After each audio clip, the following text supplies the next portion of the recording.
Have you guys ever heard of a ghost statistic? This is a ghost statistic. This is a statistic that doesn't exist but makes its way into like female spaces very often, and it's quite fascinating.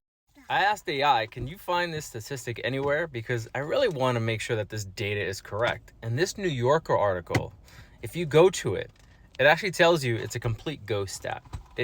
There's no basis for it whatsoever. It said there doesn't appear to be a widely recognized definitive study directly attributed to any individual named Costello. So it's just made up.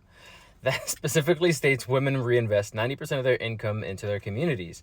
The figure of 90% is commonly cited statistic in discussions about women's economic empowerment, often linked to their reinvestment in families and communities, but its origins are murky or lack a single source. From the available information, the closest reference comes from a 2020 Forbes article titled "How Women Can Change the World with Their Money Choices," which mentions an individual named Costello, likely Amy Costello, a contributor in gender and economic discussions.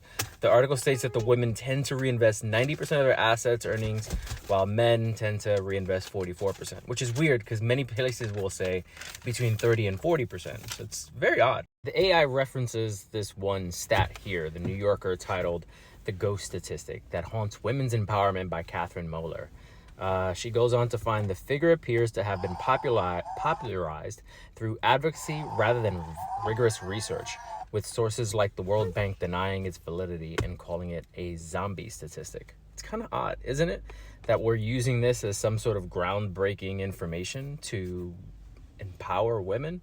Shouldn't the statistic be correct? If I'm incorrect, please someone, I guess, find the actual study, because the New Yorker did it and many other people have looked for it, and no one can find it with any sort of robust information.